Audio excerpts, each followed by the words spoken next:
Welcome to For the Dogs or Whoever. We're your hosts, Brittany and Lisa, and we're lifelong dog lovers. We're here to tell funny dog mom stories, talk about fostering dogs, and support a couple of rescues that are near and dear to our hearts.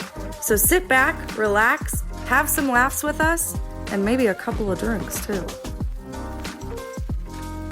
Welcome to For the Dogs or Whoever. We are doing one of our first interviews. So we're super pumped. We've almost hit 500 downloads on the podcast, so we thought it was like perfect timing to have our first guest. We'll go ahead and introduce Donna. We really appreciate you being on the podcast with us. Hi, thank you for having me on. I really appreciate it. Yeah, no, it's awesome like what Facebook can do to bring people that love dogs together and like-minded Frenchie lovers and smush-faced dog lovers. I know you've done a lot of rescuing and have also had Frenchies, and Lisa and I are very keen on the Frenchies. We're fond of the little smush-faced babies, so. Yeah. So, Donna, if you want to just tell us a little bit, like do an intro for our guests, maybe how you got into the Facebook space with your group. And why you love dogs. Yeah. Since I was a little girl, I've had all kinds of dogs, starting with my very first dog was a Chihuahua mix. And throughout the years, I've either had a dog or our family's had a dog. And when I became an adult, that meant I get to have all the dogs. Yeah. As an adult, I've mainly had Labrador Retrievers. I've at first did some showing, and then I got into rescue. My very first rescue dog was a lab mix named Max, who was literally my soulmate. Aww. What kind of lab? He was a black lab, and I never had him tested to see what the mix was, but he was spicy, I'd say. Those are the best kind. How did you acquire him? I saw him on Pet Finder, and my mom thought I was nuts. We went like in the middle of the night to the middle of nowhere in Weeki Wachee, Florida, and I actually went to look at a different puppy, but while I was looking at that puppy behind me, I kept hearing the other puppy jumping and calling for me, so I asked her to get him out, and he came right to me and he bellied up, and Aww. I knew at that moment that he had chosen me, and he was my dog. That's amazing. Yeah. Yeah. So is that the same rescue that you then started working with, or? No, that was just one I found on Pet Finder. Okay. And I had, like I said, some show labs, and my friend said, why don't you rescue one this time? And I'm like, okay. When that started my rescue career. Nice. That's great. Even if you want to breed specific or like a certain type of dog, there's still a lot of opportunity out there to do the rescue route if you're not concerned with them being perfect for showing or anything like that. Exactly. I just wanted a companion, and he was the best of the best. Oh, That's awesome. So when did you, like, how far did you have him before you started working with a rescue then? I think he was just over a year old, and my chocolate lab passed away. My mom, who lived with me at the time, was very attached to my chocolate lab Bailey, and I felt like I usually don't like go right out and adopt another dog right away, but I felt like for Mom she would need a companion. Yeah. And I had always heard American Bulldogs had a simpler temperament to Labradors, so I found a rescue in Bradenton, Florida, and that's where I got Bella, my first. She was American Bulldog rescue, and she was something, let me tell you. How old was she? She was a puppy when I got her, and basically Max and my Yellow Lab 7 raised her. I always say she was raised by Labradors. Yeah, no, that's awesome. Did you end up finding the temperament to be similar, or was there some differences there you saw? She was a handful from the get-go. She was a handful. She pretty much was the pack leader, but she could love like no other dog. That's where I became so enamored with bulldogs, because she was just the most cuddly, most wonderful, warm, loving dog. And it was just what my mom needed. And at that point is also when I became sick. And the boys, again, the labs raised her, and she took care of Mom for me. Aw, that's so cute. It seems like sometimes the dogs that we need come into our lives when we need them. Yep. I know I've definitely experienced that before, but it sounds like that was the case for you with this dog. Yeah, and she kicked off my love of bulldog-type dogs, and in the next year is when I saw a story about a dog that had been rescued, and I became involved in with Florida Big Dog Rescue at that time and became a foster. That's so cool. How many dogs did you foster through them? I am just guessing, but I think around 20. Oh, wow. That's awesome. That's great. And most of them were pit bull type dogs or bulldogs. One litter was a little litter of Chihuahua Jack Russell puppies. That was fun. I don't know what possessed me, but Yeah, how'd they end up at the big dog rescue? I know. Well, we ended up changing our name around that time to end their little friend. Oh, I was going to say, otherwise it's like big dog, or what is it, little dog syndrome? They think they're a big dog? They definitely Yeah, do. and the whole litter did. Let me tell you, the whole litter. That's One great. thing that I really love is that you've already said that your first two rescue stories were puppies, because I feel like a lot of people, when I talk about fostering, they're like, no, I want a puppy because I want to be able to train it from day one and blah blah blah. It's like people don't think you can get a puppy. It's like there's puppies that are dumped all the time. All the time. Plenty of puppies out there, sadly. Yeah. But for people looking for that specific type of experience, then it's out there. For sure. So I guess transitioning into, so we know how you got kind of into the bulldog breeds. How did you transition all the way to a French bulldog? Well, like I mentioned earlier, I became ill and I had to retire from teaching. And I loved bulldogs, and I had several after Bella, and I actually still have one right now, Cash, that is still from that first batch. And but I realized they were strong. They're strong dogs, physically strong, mentally strong as well.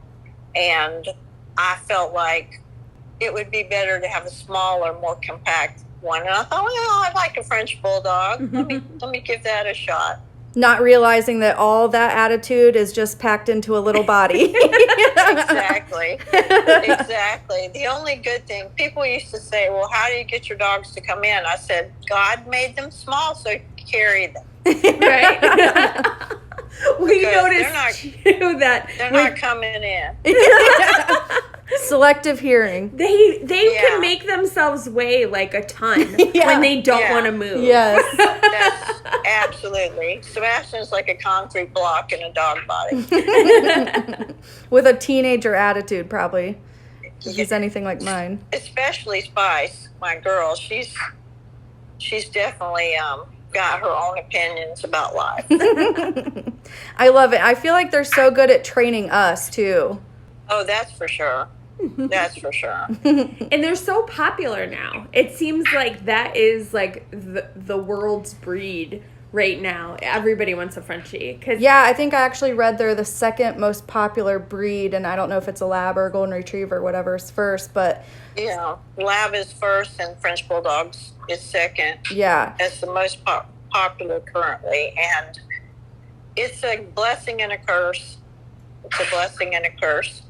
Yeah, I feel like a lot of it is based off of looks and all the popularity on social media, and like a lot of other breeds, people don't do their research. I mean, thankfully, like you said, they are at least small, so somebody that doesn't do their research, it's not like, you know, a super energetic dog that ends up in an apartment and doesn't get enough exercise or anything. But I just don't think sometimes people do their research on what these dogs They are really don't. going to be like. I actually can tell you that our rescue has taken in 5 or 6 that had become monsters because the people didn't realize they were getting a bulldog. They thought they were getting a trophy or Right. a purse. And the dog took over, and we've had to rehabilitate quite a few. Yeah. Some we could not. Yeah, I mean, they're not called bulldogs for nothing. They're bullheaded. That's for sure. And anytime you have, like where people don't set parameters in training, it's like any animal or any kid that doesn't get, some kind of structure, they're just gonna make it up themselves. they're gonna have a heyday running circles around you. Well, and I've witnessed multiple Frenchies, some of my own. They know how to act differently around certain people. So, like, my boyfriend will come over, and Larry and Rupert have him wrapped around their little paw. And I'm like, no, like, you need to push them off of you. Like, tell them no. And he's like, I can't. They're so cute. I'm like, yes, I know they're adorable, but you will get sick of it eventually. Like... Well, I have to say, honestly, Sebastian was my first French bulldog, and he also has a heart condition, and I feel like I gave birth to him, literally. I love that dog, like, in a way I've never thought was possible. And I think it is because they look childlike. Yes. And they look so innocent. And he had days where we had to have a come to Jesus meeting because he would try me. He'd use his little velociraptor voice on me, and I'd be like, oh no, we're not playing that game, buddy. Yeah. I'm in a battle right now with Rupert. He, a couple weeks ago, wasn't feeling well. And so I was hand feeding him. And now he's very back to 100% health, but he still wants to be hand fed. So he won't eat his food until I go in and tell him to eat his food, but then he makes me hand feed him a couple of kibbles, and then he'll eat the rest of his food. And I'm like, okay, I definitely need to stop this, or this is going to become a thing. So I'm like having to tough love it. Like, you either eat or you don't. Right? Yeah, he has you trained. Yep, I know. They do that. I had so Bug, one of my Boston Terriers, he had me trained to get, so he'd wake up, and he was blind and deaf, and as soon as he got up, he had to have breakfast. And so we'd call it first breakfast because his brother liked to sleep in, and so he'd get his breakfast first, and then when I fed Ralphie, I had to give Bug.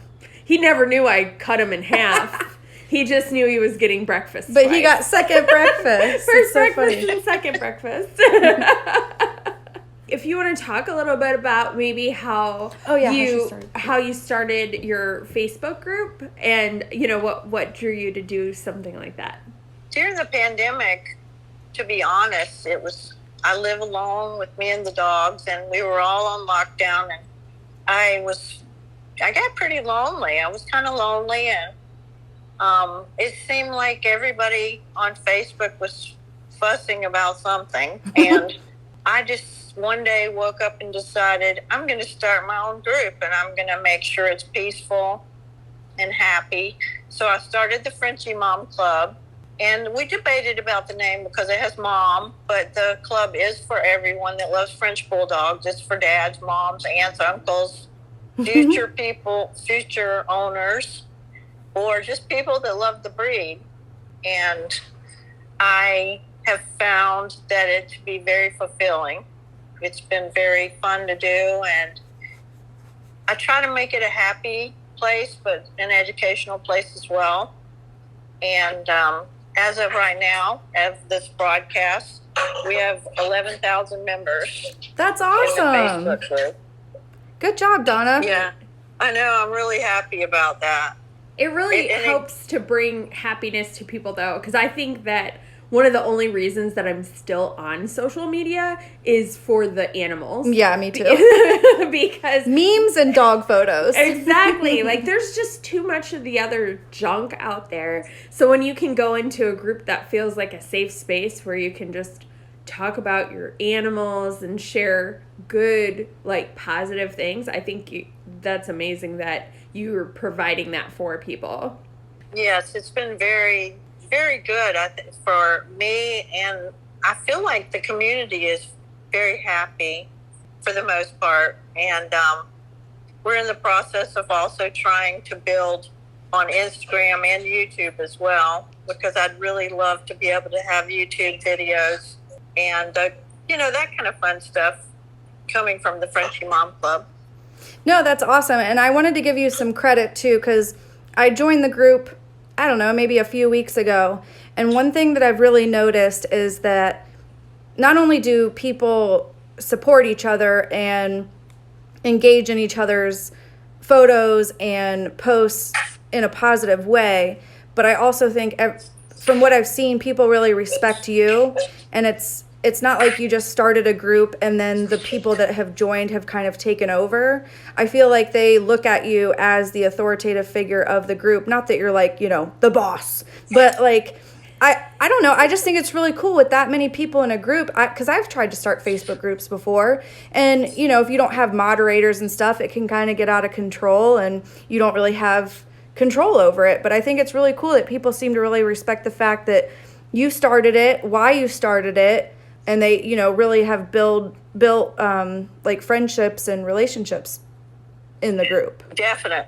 I really appreciate you saying that, because I definitely feel that way. I have favorites that I don't even know. I've never met them, and I probably will never meet them. But They know, I know. We kid around. We private message. It's pretty strict. Sometimes you think people would rebel against the strictness, but no, I think it's great. We require that you answer questions. Honestly, I'll be 100% honest with you. If everybody answered the questions, we'd probably have 60,000 people in the group. No exaggeration. Yeah. In a day, we probably turn down 100 to 200 people that don't answer the questions. Oh, wow. Yeah. No, I think that's great, though. Like, if you can't even take the time to say yes to 3 or 4 questions, that's pretty exactly the ridiculous. The research shows that groups grow better and are more respected if they have questions and that they have rules. So my co-admin, I added my friend Tina, and she's the other admin. We call her the warden. And she loves that nickname. She gave that to herself, and she doesn't play. You don't break the rules. She's on it. I love it. Yeah, we're very, very serious about it remaining positive. Yeah, no drama. I think you don't allow people to post like puppies for sale and stuff like that, where it can kind of get messy. And yes, and of course sometimes we miss things and we have people, but I think as you grow, there's going to be growing pains, but we're definitely going to have to add some people to moderate the comments as well. Right. Because sometimes we don't see everything, but we're doing our best, that's for sure. As soon as we're notified, we try to handle anything that comes up. No, for sure. And I think that's one of the benefits of having some really dedicated people in your group that know, what the meaning behind starting it was. They'll message you and be like, "Hey, did you see this?" Like, get her out of here. Reprimand. And another little interesting tidbit is only one person in the moderating group actually owns a Frenchie other than me. Oh, right. Okay. It's kind of funny, but my friends have been so supportive. Even the ones that don't have French bulldogs, they've just come on board to help me because they know how much it means to me to be able to bring positivity. No, that's awesome. In some way, it's definitely nice. I mean, you're leaving your mark on social media, which is, with all the noise that's going on, it's really nice that you've grown a group that can do that, and to be able to do it on your terms and have those boundaries for people, I think is good, because then you can just go and have a good time and enjoy what you offer there. So yeah, sometimes it's hard when you get on Facebook and your feed gets crowded with political posts and stuff that you don't actually want to see, but maybe you don't have full control over what comes up on your feed. And so it's really nice to just have a group that you can just go to and, block out the noise. Definitely. And over the last few years, I've made an effort to take coaching classes on social media. So I try to apply those things that I've learned to grow the group and to keep it a good place to be. Litter while they worked full time, and the litter, I'm surprised, but the mom dog actually raised the litter, but they were all underweight, no shots, nothing taken care of. At 10 weeks old, they were in Maryland, and they drove down and met me in Atlanta, and I got Spice and her sister Gabby. Aww. And she was, at 10 weeks, was 3 pounds. Oh my gosh. And Frenchies are small, but that's too small. Yeah. And there was a lot of concerns about whether she had hydrocephalus or if she had a liver shunt, because she was kind of funky looking. I mean, I know I can't show you guys a picture out there, but kind of like that, but almost like that swollen forehead look. Yeah. And but it turns out she just wasn't getting to eat because all the other puppies were pushing her out of the way. So now she's a normal size, and but it's just a statement about not taking on breeding dogs if you don't have any idea what you're doing. Yes. It's not for the faint of heart. There's a lot of loss. Very, very difficult. When breeding is done in a responsible way, where you're really caring about the health and you're wanting to make the breed what it should be, and you care about the health and you're prepared and planning for it.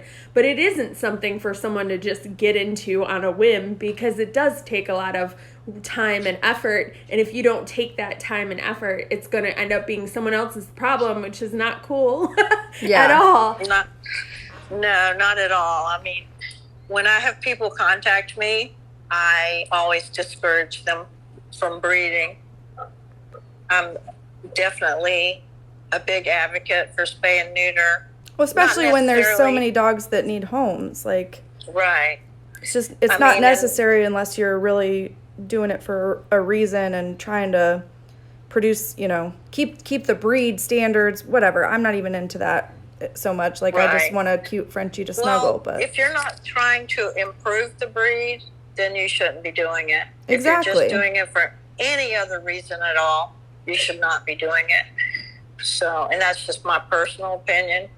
But I think that's really valuable because you have had that experience where you've done it the right way versus, so I think that is helpful for people to hear, because a lot of times I think the message gets out like, oh, well, rescue people don't, support breeders. Don't support breeding. Yeah. Obviously, we understand that there is a right and a wrong way to do things. So somebody has to produce these dogs if you're going to actually, absolutely get one. So, so I mean, it just needs to be done ethically. So, I'm not saying that everybody has to go rescue a mutt from the pound. Like we've said, there's plenty of rescues where you can get a purebred dog. Unfortunately, most of the time that comes from somebody breeding dogs that has no business doing it. So, absolutely. I mean, but yeah, I think if you're trying to breed animals and don't know what you're doing and you're just causing problems for other people, that's really not fair to anybody, especially the dogs. Absolutely. God gave us these wonderful companions, and they deserve to be treated like gold. Seriously. Yeah, they are. They're better than most people usually. No kidding. Exactly. Especially when people are going through all these hard times right now. Like, if you don't look at your dog and realize, like, your dog has no idea of all the bullshit that's going on, and you come home and they just provide that unconditional love, and to not hold that to, like, the highest standard and realize, like, we don't deserve dogs, but we're able to have them. Like, if you don't respect that, then I don't want to be your friend. Yeah, I constantly remind people to put their phone down sometimes and give their dog 100% because they deserve it. Yeah. This has been awesome talking to you. I think that it's really great to have someone on the show that has the experiences that you have. Well, and I know you said, it sucks I can't share a photo. If you want to send me some photos or anything that you would like to share with this episode, I'll share it into our Facebook group. And then if you want to share the episode, Great. once it's published, if you want to share the episode into your group, and then we can Definitely. post, you can or we can, like, we'll all post like some fun fun photos in the comments. And I think this is great. And I really appreciate you, being our first guest. I really appreciate you having me on. It feels good to be able to share my knowledge and hopefully help people. That I feel like I was put on this earth to help people and help animals. And I would love to be back sometime and chat again. All right. Thank you so much, Thanks Donna. a lot, Donna. Thanks for listening to For the Dogs or Whoever. Make sure to check out the link in the show notes because there's a whole lot more to discover.